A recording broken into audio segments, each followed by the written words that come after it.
Baik, Assalamualaikum warahmatullahi wabarakatuh.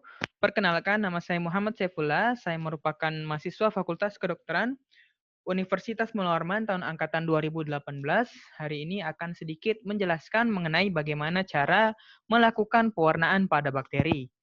Adapun penjelasan ini adalah merupakan tugas untuk memenuhi praktikum mikrobiologi blok 14 modul 1 yang diampu oleh dosen Dr.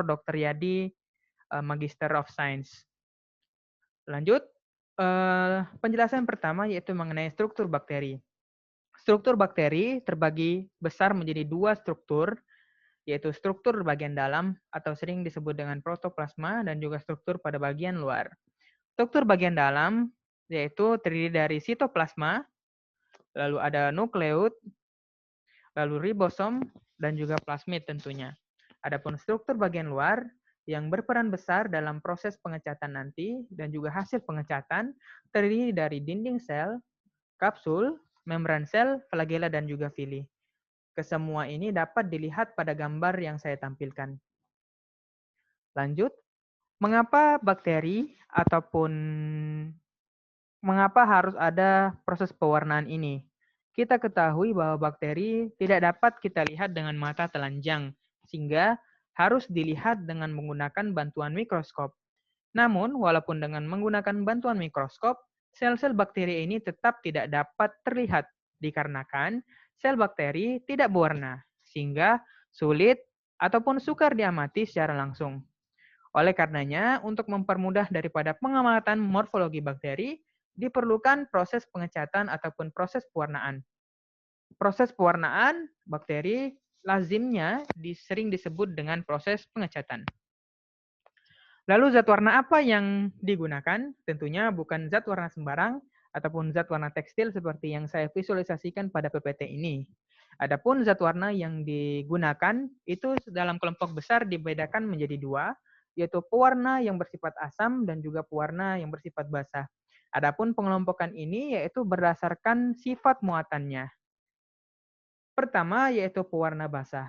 Pewarna basah terdiri dari, ini merupakan contoh-contohnya, yaitu methylene blue, lalu basic fuchsin, lalu kristal violet, dan juga safranin. Dan kesemuanya memiliki muatan yang positif. Sedangkan permukaan sel bakteri umumnya bermuatan negatif, sehingga pewarnaan basah sering digunakan dalam pengecatan struktur bakteri. Saya ulangi, pewarnaan baksa memiliki muatan positif dan permukaan sel bakteri memiliki muatan yang negatif. Saya lanjutkan pada pewarnaan asam. Adapun pewarna asam, contohnya seperti iosin, rose bengal, acid fusin, memiliki muatan yang negatif. Sehingga pewarna asam ini tidak seperti pewarna basa tadi. Alhasil, pewarna asam yang memiliki muatan negatif tidak dapat berikatan dengan kebanyakan bakteri karena bakteri bermuatan negatif pada zat warna akan ditolak dengan muatan negatif pada permukaan sel bakteri. Sehingga pewarnaan asam hanya akan mewarnai daripada latar belakang ataupun background-nya saja. Saya lanjutkan. Adapun macam-macam pewarnaan, secara garis besar dibagi menjadi 3 macam cara pengecatan, yaitu pertama pengecatan negatif, yang kedua pengecatan sederhana, dan yang ketiga pengecatan diferensial, yang akan saya jelaskan pada slide selanjutnya. Pertama, mengenai pengecatan negatif. Adapun pengecatan negatif merupakan pengecatan yang memiliki prinsip dasar, yaitu dengan mengkontraskan daripada bagian latar belakang sel. Sehingga bagian latar belakang sel ini akan dibuat menjadi dominan atau lebih gelap sedikit, sehingga sel yang tidak berwarna akan terlihat walaupun tidak terlalu jelas. Adapun pewarna yang digunakan dalam proses pengecatan negatif ini sebagian besar yaitu dengan menggunakan pewarna asam yang sudah saya jelaskan di awal. Adapun pengecatan negatif ini biasa digunakan dengan kepentingan untuk observasi bentuk sel, ukuran sel, dan juga observasi daripada bentuk kapsul. Saya lanjutkan mengenai pengecatan sederhana. Adapun pengecatan sederhana ini dikatakan sederhana karena hanya menggunakan satu macam zat warna saja. Adapun zat warna yang digunakan biasanya yaitu pewarna basah. Adapun pengecatan sederhana biasa digunakan untuk apa? Untuk melihat bentuk dan juga susunan daripada sel bakteri. Saya lanjut ke yang terakhir, yaitu pengecatan diferensial, di mana pengecatan ini yang akan saya jelaskan lebih detail pada slide selanjutnya. Adapun pengecatan diferensial itu menggunakan beberapa zat warna dan hasilnya dapat mengelompokkan bakteri ke dalam kelompok bakteri tertentu. Jadi sifatnya lebih ke proses identifikasi bakteri. Contohnya yaitu pewarnaan Gram dan juga pewarnaan tahan asam atau Nielsen. Ini merupakan ringkasan daripada jenis-jenis pewarnaan tadi, yaitu ada simple staining atau pewarnaan sederhana dan juga pewarnaan yang diferensial. Pewarnaan sederhana hanya dilakukan untuk visualisasi daripada morfologinya, sedangkan pewarnaan diferensiasi akan lebih menggunakan lebih dari satu jenis warna dan memiliki fungsi lebih detail, yaitu untuk visualisasi struktur, contohnya pewarnaan kapsul atau pewarnaan spora, yaitu secara detail untuk mewarnai bagian-bagian tersebut, dan juga untuk mengidentifikasi daripada bakteri yang kita warnai. Yaitu identifikasi di sini contohnya yaitu dengan melakukan pewarnaan Gram dan juga melakukan pewarnaan tahan asam. Adapun pada video kali ini saya akan lebih mendetailkan pembahasan mengenai pewarnaan Gram dan juga pewarnaan bakteri tahan asam. Baik, pertama saya masuk ke pembahasan pewarnaan Gram. Pertama, mengenai tujuan daripada pewarnaan Gram. Adapun tujuan daripada pewarnaan Gram di sini adalah untuk melihat bentuk ataupun morfologi daripada bakteri dan juga dapat melihat reaksi ataupun sifat pewarnaan Gram daripada bakteri yang kita periksa. Adapun hasil daripada pewarnaan Gram nanti akan terdiri dari dua. Seperti yang kita ketahui bahwa ada Gram positif dan juga Gram negatif. Gram positif akan memperlihatkan hasil berwarna ungu dan juga Gram negatif akan memperlihatkan hasil berwarna merah. Mengapa ada perbedaan warna antara bakteri Gram negatif dan juga bakteri Gram positif? Tentunya ini disebabkan karena ada perbedaan daripada faktor tebal tipis lapisan peptidoglikan yang berada pada dinding sel yang sudah saya jelaskan pada struktur awal tadi. Adapun pada bakteri-bakteri Gram positif memiliki 30 lapisan peptidoglikan dan juga bakteri Gram negatif memiliki lapisan 1 sampai 2 peptidoglikan saja. Sehingga memiliki hasil dan juga pewarnaan yang berbeda-beda. Baik, saya lanjutkan. Seperti yang sudah saya jelaskan di awal tadi, terdapat 2 Gram negatif dan juga Gram positif. Di mana perbedaan yang menyebabkan terjadinya hasil pewarnaan yang berbeda dikarenakan tebal tipis daripada lapisan peptidoglikan yang ada pada dinding sel. Pada gambar ini dapat divisualisasikan lapisan peptidoglikan. Pada Gram positif, kita di sini lihat mempunyai susunan dinding yang tampak lebih kompak dan juga rapat dengan lapisan peptidoglikan yang lebih tebal. Seperti yang saya katakan tadi, terdiri dari hampir 30 lapis. Sehingga akan menyebabkan permeabilitas daripada bakteri-bakteri Gram positif akan lebih kurang dan juga kompleks kristal violet tidak akan keluar atau lebih sulit keluar pada bakteri-bakteri Gram positif.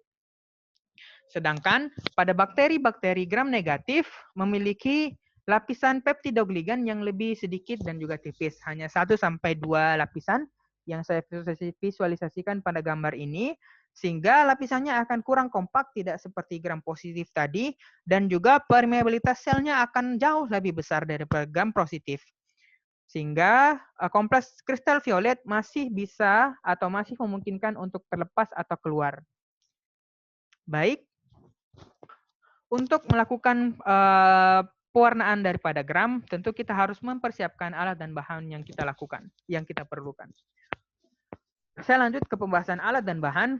Pertama alat, tentunya kita membutuhkan objek gelas, OC, pipet tetes, lampu Bunsen, rak preparat, dan juga tentunya mikroskop untuk identifikasi bakteri yang sudah kita warnai.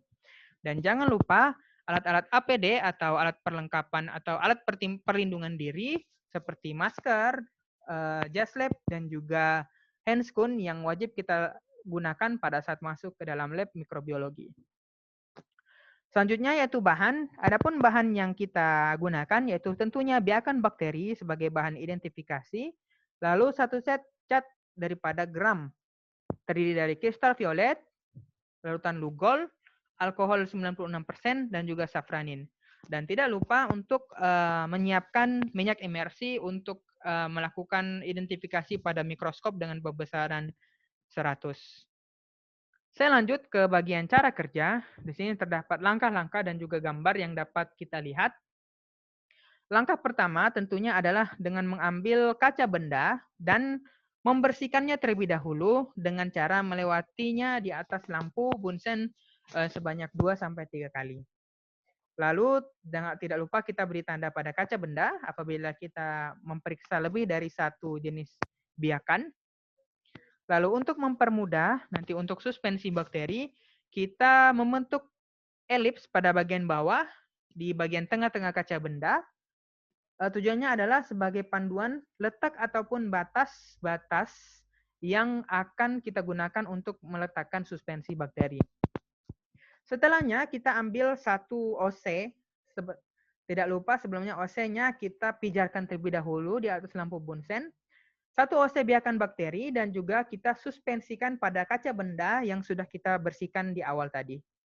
Lalu jangan lupa untuk membuat preparat yang tipis dan juga rata sehingga kualitasnya akan lebih tinggi. Preparat tipis dan rata dari bakteri dengan cara apa? Dengan cara melakukan gerakan melingkar dari luar ke dalam penanda. Tentunya dari garis elips yang sudah kita buat sebelumnya. Selanjutnya, setelah membuat preparat, jangan lupa untuk mengeringkannya dan juga memfiksasinya dengan melewatkannya pada lampu bunsen. Jadi kita lewatkan kaca benda yang sudah kita suspensi dengan bakteri di atas lampu bunsen. Selanjutnya, kita letakkan kaca benda di atas rak, lalu kita akan mulai proses pewarnaan. Adapun proses pewarnaan pertama yaitu dengan memberikan larutan kristal violet pada seluruh lapang pandang bakteri dan biarkan selama 1-2 menit. Setelah 1-2 menit, kita dapat membuang zat warna dan mencucinya dengan air mengalir. Ingat bahwa jangan mencucinya dengan air yang terlalu deras. Lalu setelah menggunakan cair larutan kristal violet yang kita biarkan selama 1-2 menit, kita tetesi daripada seluruh preparat dengan menggunakan larutan Lugol. Larutan Lugol dibiarkan selama 30 detik. Adapun setelah 30 detik, kita buang kembali larutan Lugol dan bilas kembali preparat dengan air mengalir. Setelah itu, kita lunturkan preparat dengan menggunakan alkohol 96%. Mohon maaf. Sampai semua zat luntur warnanya dan setelah melakukan atau memberi alkohol, segera cuci kembali dengan air mengalir seperti yang ada pada gambar. Setelah dilunturkan menggunakan alkohol, kita tetesi lagi dengan menggunakan zat kontras. Zat kontras yang digunakan di sini yaitu larutan safranin dan biarkan selama kurang lebih 2 menit. Setelahnya, kita dapat membuang zat warna kembali dan mencucinya pada air mengalir. Tak lupa setelahnya kita keringkan preparat dan hanya mengangin-anginkannya saja. Setelah preparat sudah selesai dan juga rasanya sudah bisa untuk diidentifikasi, langsung bawa ke bawah mikroskop dengan perbesaran lemah hingga kuat dengan menggunakan minyak emersi. Ini merupakan ringkasannya dari proses yang sudah dijelaskan tadi. Warna ungu menggambarkan kristal violet, warna oranye menggambarkan iodin atau larutan Lugol, warna transparan menggambarkan alkohol dan juga warna pink menggambarkan safranin. Di sini juga terlihat hasil gram positif terlihat berwarna ungu, sedangkan gram negatif terlihat berwarna merah. Hasil yang lebih jelas kita dapat lihat pada gambar ini, pada bakteri-bakteri gram positif, kita lihat di sini berwarna ungu, keunguan, sedangkan gram negatif akan cenderung berwarna kemerahan. Ini merupakan contoh lain. gram negatif, dan juga bakteri gram positif. Baik, setelah pembahasan bakteri gram tadi, pewarnaan gram, kita lanjut pada pewarnaan tanah asam atau pewarnaan Ziehl-Neelsen. Adapun tujuan daripada pewarnaan Ziehl-Neelsen yaitu untuk melihat sifat asam daripada bakteri. Apa tujuannya? Kegunaan daripada pewarnaan tanah asam adalah untuk melihat ataupun mengamati bentuk-bentuk sel bakteri yang tahan terhadap pewarnaan asam. Yang dengan pewarnaan ini akan berwarna merah, sedangkan bakteri yang lain akan berwarna biru. Jadi dengan menggunakan pewarnaan tanah asam, bakteri-bakteri yang memiliki sifat tanah asam akan cenderung berwarna merah, sedangkan bakteri ataupun sel di sekitarnya akan berwarna biru, sehingga akan terlihat. Bagaimana sifat tanah asam ini dapat dimiliki oleh sebuah sel ataupun bakteri? Didapatkan karena terdapat konstituen yang bernama asam mikolat. Asam mikolat ini akan terikat pada dinding sel bakteri. Adapun dinding sel bakteri yang tahan asam terdiri dari peptidoglikan, arabinogalaktan, dan juga lipid. Adapun 50% dari lipid ini terdiri dari asam mikolat. Baik, saya lanjut pada alat dan bahan. Hampir sama dengan pewarnaan gram, yaitu menggunakan objek gelas, kaca benda, jangan lupa APD, sangkelit ataupun OC, lampu Bunsen, rak preparat, dan mikroskop. Rasanya sudah dijelaskan tadi. Lanjut ke bahan, yang berbeda hanyalah pada cat yang digunakan pada pewarnaan Ziehl-Neelsen atau pewarnaan tahan asam. Yang digunakan bahannya yaitu biakan bakteri, tentunya Mec Immersi, dan satu set cat Ziehl-Neelsen. Cat Ziehl-Neelsen terdiri dari karbonfusin, alkohol asam, dan juga methylene blue. Lanjut pada cara kerja. Pertama tentunya jangan lupa untuk memakai APD lengkap sesuai dengan standar pekerjaan di lab mikrobiologi. Yang kedua, kita ambil kaca benda dan bersihkan dengan melewatkan di atas lampu Bunsen, sama seperti langkah yang tadi. Lalu kita buat preparat dari sediaan ataupun biakan yang sudah kita punya, sama seperti yang tadi. Lalu langkah keempat, kita keringkan preparat pada suhu kamar dan kita fiksasi dengan melewatkan kaca benda di atas lampu Bunsen. Setelahnya, kita dapat memulai proses pewarnaan dengan terlebih dahulu meletakkan sediaan pada tempat yang datar ataupun pada rak preparat. Yang pertama, kita tuangi ataupun kita tetesi larutan karbonfusin sampai menutupi seluruh permukaan kaca benda yang sudah kita buat sediaan tadi atau preparat tadi.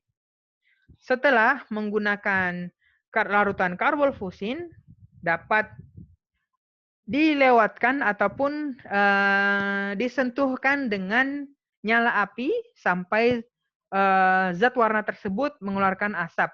Namun jangan sampai mendidih. Ulangi langkah ini sebanyak 3 kali dan kita dapat biarkan selama 5 menit. Setelahnya kita dapat buang zat warna dan bilas preparat kembali dengan air mengalir.